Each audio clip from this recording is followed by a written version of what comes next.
Are you looking for love? Are you looking for me? Are you looking for something to set yourself free? So if you're looking for love, turn on the phone or TV, because here I am. Are you ready for love? On lockdown. Hey all you cool gods and goddesses, it's that time of the week. Open your mind and fill your heart with love. Here's the angel that does it all for you, our mother's firstborn son, Cupid! All right, I'm very excited to be here today. I'm Cupid, welcome to Love on Lockdown. You're gonna love this. We're gonna get right into this shit because there's so much great things that happened this week. I can't stand it any longer. Let's jump right into these headlines. Look at this. Have you seen this? Okay, if you haven't, you're gonna love this. This is Vice President Pence, right? And this is the newest debate. That's a fly. That is a fly that landed on Pence's head at the debate and it stood there for 2 minutes. 2 minutes. Not gonna argue with people. Flies are attracted to shit. That's what they're attracted to. And so apparently that thing was like, pieces of shit for breakfast. 2 minutes, people. So elections are coming up here real soon and nothing says, have a little faith in me. Like a fly that sits on your head for 2 minutes. Ugh. Next, it's official, check this out. The government spends more than it makes. Okay, that's a big deal. And this is what I've been trying to say. It's not a big deal where you just wake up one day and deal with it. No, just like this coronavirus, just like I was trying to tell you, you're gonna want to know this is coming ahead of time. This is a math problem. It's not a Democrat problem. It's not a Republican problem. And to help speed along this bankrupting process, here's Dr. Fauci saying that Donald Trump would indeed, no doubt, encounter some surprise infectious outbreak during his presidency. Sure did. And this is the best part. So here's USA Today, right there themselves. They wish they could debunk it. Our research shows it's true. It's no research. The clown said it. And this is great. And thank you to the very generous and awesome soul that sent this to me. Check this out. And I'm going to put this up on the screen so we can read it together. Because I don't want to make this mistake. Governors just made you give up almost 8 months of your life, muzzled you, and made you follow arrows like sheep because of COVID, something our overweight, poor diet, 75-year-old president just got and recovered from in 4 days. You should be pissed. And I showed you before, here's the CDC, 6%. COVID's only killed 6%. And then the CDC came out with new numbers. Look, you have a 98 to 99% chance of surviving this thing. It's all nonsense. Yeah, it's real, but it's no more dangerous than the flu. Oh, you don't like that? Well, guess what? The World Health Organization just came out and said that. Take a look. Brand new. Here is the World Health Organization, their numbers themselves. It's no more dangerous than the seasonal flu. I have never in my life seen my family wear a mask all day, every day. This is clearly something more sinister. You can't see that. And then once again, I'm not going to argue with anybody. You're trying to tell me that the Muslims don't wear something on their face. I'm not going to argue with you people.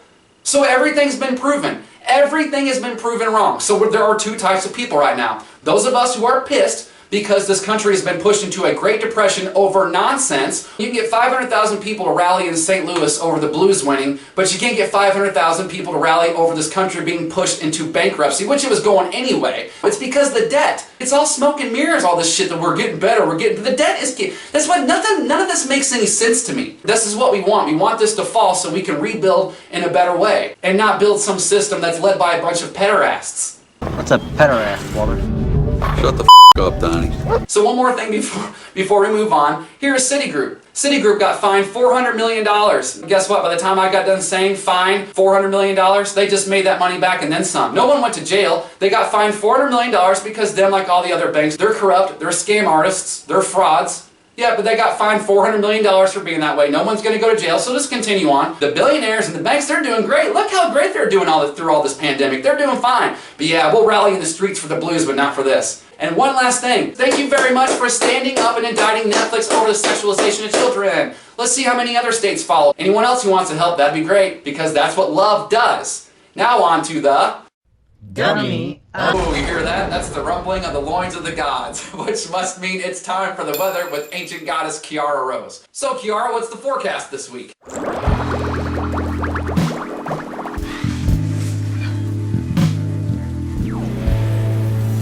Uh-oh, looks like rain. So are you trying to say all week, a few days, what?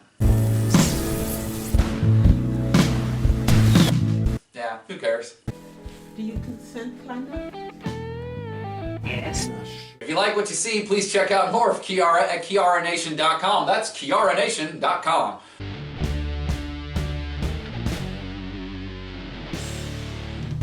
Now, I'm pretty confident you've all heard of this one, right? In tonight's You Saw It First predictive programming segment, we're going to 1982, The Dark Crystal. Remember Trump? Gasping for air, right? Gasping for air.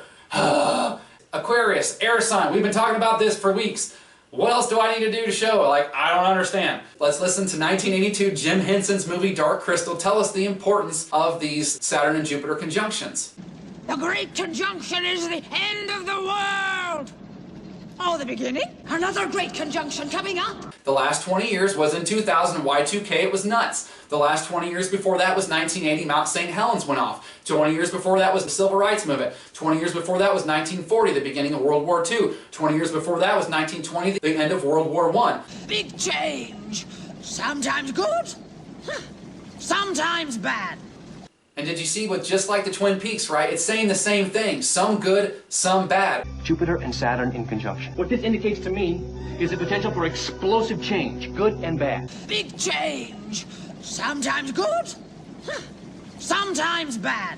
I'm just trying to let you know, the movies are trying to tell you too. Some good, some bad. This moment's coming, whether anyone likes it or not. It's happening, and it's happening December 21st, and the energy is going to get wilder and wackier leading up, and then two after that as well. We're in for one hell of a ride, everybody. Oh, yeah! We're going to say that we are going to press our luck. Huh? What do you think, huh? Tony, you feel like playing? Let's Oh, I knew you'd be up for it. Billy, count us off. And away we go. Oh my gosh, so many of this. Come on, pool table! Not here for a pool table. Here to get the ladies. No whammies. I know it's cute, everybody back off! Girls, Kevin Spacey. Stop on Jeffrey Epstein! Let's see what we can sing out. How about Hook? So if you're trying to get to heaven, you want to go through Uranus, right? Because look at the planetary symbol of Uranus. It points up. And the word Uranus, what's it mean? Heaven.